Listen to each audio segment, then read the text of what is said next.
is up, GBA Nation? My name is Mike Weber, aka Lil Web, joined by the GBA Media Director, Sean, that's aka Sean. And we are here for episode 5 of the Sean and Web Show.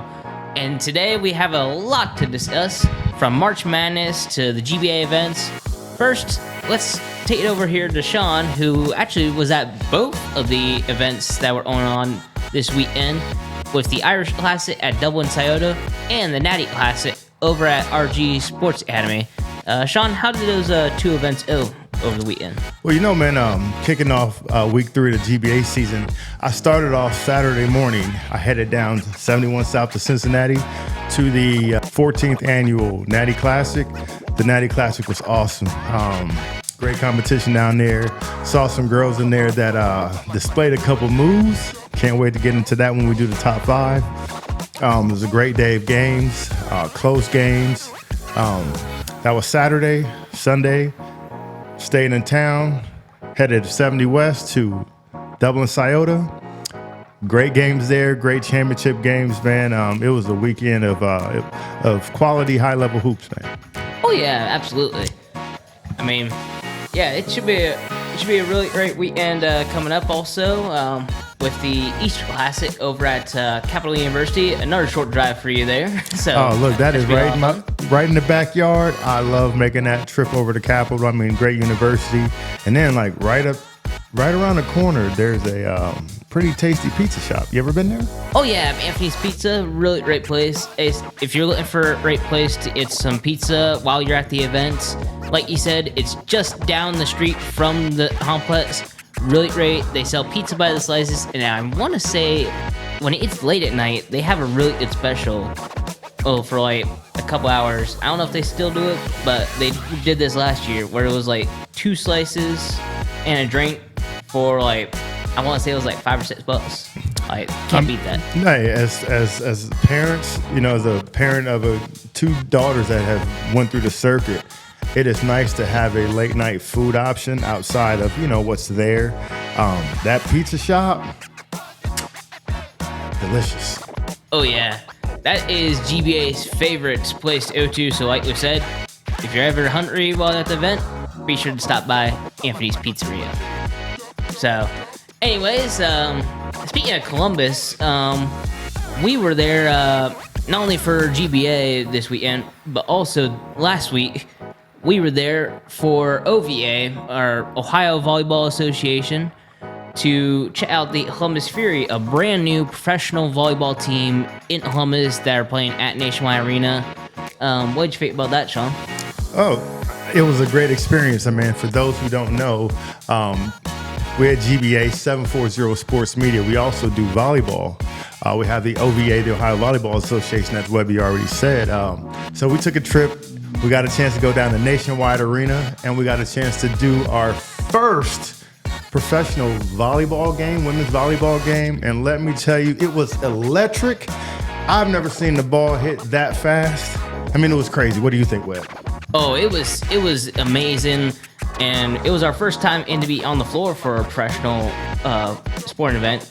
And yeah, just amazing how good some of these girls are at just playing this game of volleyball. Like you said, the ball was moving so fast, and some of these girls were even reacted so quick, like diving on the floor, and it was just such a spectacular thing. And yeah, I highly recommend anyone out there, please go check out the Columbus Fury. They are a really good team. And speaking of which, let's stop talking about it and let's get to our little behind-the-scenes vlog from the Columbus Fury game. What's up, everybody? My name is Mike Weber, aka Lil Web, joined by Sean, that is aka Sean. And we are heading on our way to Nationwide Arena to go check out the Columbus Fury, a brand new professional volleyball team here in Columbus, Ohio. Let's go. It's going down.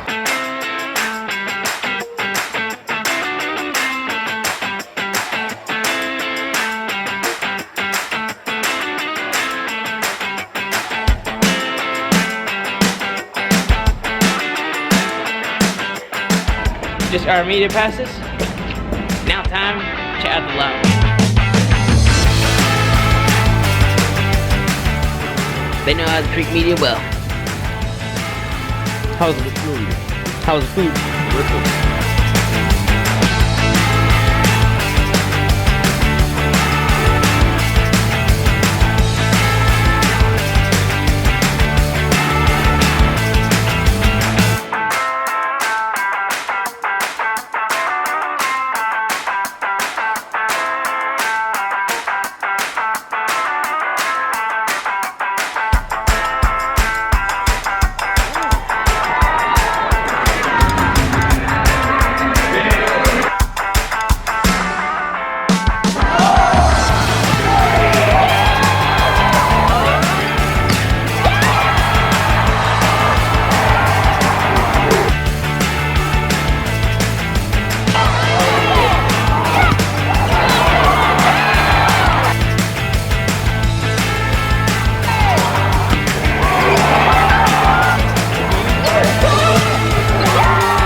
Pretty good game there. Unfortunately, Columbus Fury lost 3-1 there, but it was a lot of fun, wasn't it, Sean? That was a great game. I mean, competitive. I ain't seen nothing like it. Y'all got to get to a game. Absolutely. I mean, that fourth set there, man, they were going back and forth for like a whole entire, like 10 points there. I've never seen a pro game almost reach the 40s. They were going back and forth. I mean, the effort that we just saw out there, again, it's the highest level. Got to get there. Definitely. So yeah, be sure to go online, get your tickets for Columbus Fury while you can, because trust me, these events are going to be filling up even more here soon. So stay tuned. OVA Volleyball, Ohio Volleyball Association. Stay tuned. But now, time to get back to basketball, especially because this week began March Madness. And we all know March Madness is that time of year where we get your brackets ready and we all sit around the TV and just have a blast watching Cinderella stories unfold, upsets happen. It's that time of the year, Webb. Oh yeah, and some of the biggest upsets, one of which you predicted, which was Duquesne beating BYU in the first round. Shout out to all the Duquesne fans out there on the great win there. We also have Cinderella stories in the state right next to us in Duquesne University. Oh yeah. Oh man, can't wait to watch the Duquesne story unfold. And game over. He came through in the clutch. Work on your foul shot. They asked me how I did it. It was all a dream. Oh yeah.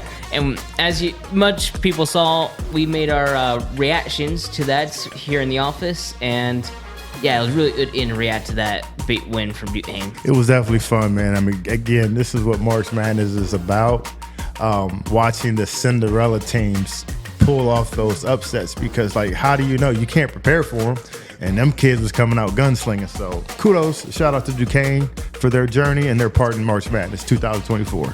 Definitely. And another team to shout out is Oakland on their big upset over Kentucky. I mean, that was a huge upset. That guy, I can't think of his name, number 3. Call him Chandler Bing. But 10 threes? Is that some sort of record or something? That's got to be something in the record books. Because he came out there dropping bombs, sent Kentucky packing. Oh yeah, like that was very, very great performance from him, and helped propel Oakland to not only winning the first round, but also giving NC State quite the scare in the second round. NC State barely escaped, you know what I mean? But again, this is what March Madness is about. This is what makes it so fun. It's just unpredictable. These teams you can't prepare for, and it's the best of one series. You know, they might not beat you in 5, but they probably can beat you on 1. So it's great, man. And another one that we gotta talk about is Yale beating Auburn. It was so fun because again, it was an upset. Smaller school beating a BCS school. Those who know NBA basketball knows that Charles Barkley attended the University of Auburn, and he's very vocal about it. They took that loss to Yale, and all Kenny Smith had to say back to him was, Yale. Oh, yeah. Yeah, whenever them two it at in post-game shows, it's always very funny. Great entertainment, man. You add some comedy, some commentary to the game that was already, a barn burner. It's top notch, man. Oh yeah, and then on the women's side, we had a couple of upsets as well. Unfortunately, one of those upsets came in the second round. Our beloved Buckeyes ended up getting beat by Duke, but they had quite the run there into the tournament. All season long, they had it. They were playing, at a very high level. Didn't see this coming, but however, they're a pretty young team. They're going to have a few people graduate, but they'll reload just like Ohio State reloads. Oh, yeah. And then another one was Louisville getting beat. That one busted a lot of brackets, and yeah, that was shocking when I saw that. Unless you got your sports almanac like I do, I mean, it's impossible to really predict these games, man. If you don't come ready, you're not hitting shots, you could take a nail. Yeah. I mean, yeah. And also, there was quite some performances. And, of course, from the women's side, we got to talk about Audie Cook from Iowa State putting up 40 points in a game. That is just insane, unheard of, especially for a freshman. I think she's the first freshman to do that in an NCAA tournament game. That is just insane. I'm still impressed because after watching that first game where she just dropped 40, it didn't even look like it. For those who watched the game, I mean, you felt her presence during the game, but it just didn't seem like it until you just saw the just adding up in the paint, score here, score there. That kid is tremendous, and I'm looking forward to watching her for the next 3 years. Oh, yeah. And I'm excited to see Iowa State in general with the women's basketball program, because in the second game against Stanford, which in my opinion was probably the best game of all the March Madness so far, it was such like fireworks going off. Like they were just nailing threes, and so was Stanford, going back and forth almost the entire fourth quarter and overtime, to the point where unfortunately last minute Iowa State made some costly turnovers and Stanford got the buckets. And yeah, but it was still a really great, exciting game, and what a run Iowa State's had with Audie Hooks and all of these good players. That game made me feel like one team was saying to the other, anything you can do, I can do better. I mean, it was insane, man. And like you said, young freshmen putting up numbers like that. I know they are excited in Ames, Iowa. It's a cyclone. Oh, yeah. Yeah, it's exciting to see what they do next year in the tournaments, and hopefully they can make a big run next year. So, anyways, shout out to all of the top performances and greatest upsets so far in March Madness, and there's plenty more to come with Sweet 16 and Elite 8 coming up this weekend. Stay tuned, get them brackets out, get them pens ready to either circle or scratch. Let's go. Oh yeah, and speaking of the brackets, let's take a look at our bracket challenge, who our top 3 are so far after the first and second rounds. On the men's side, we got ESPN 50596035. And in second place, we got Jeremy Starty. And third place, we got ESPN fan 367326428.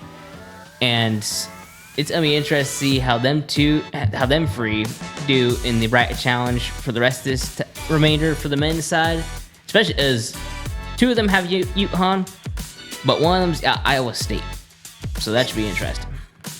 That's about to be really interesting. It's coming down to the wire. All I can say is buckle up, because it's about to be fun. Oh yeah, and then on the women's side, man, we had a tie for first place between the Boss and Jeremy Starty. One of the brackets has South Carolina winning, the other one has Iowa winning. So them two, if them two stay in the first place spot, it'd be a battle in like the national championship for that #1 spot. And then finally, in third place is Dr. Taz 5, who has UConn win the national championship. Look, just based off of the name, Dr. Taz, I hope you win. Oh yeah, probably one of the best nicknames in our bracket challenge so far. Absolutely. I mean, as a long-time childhood fan of the Tasmanian Devil, I love the nickname. I love Taz. It could be something totally different, but I'm going with the Tasmanian Devil, and I like your name, so let's win it. Absolutely.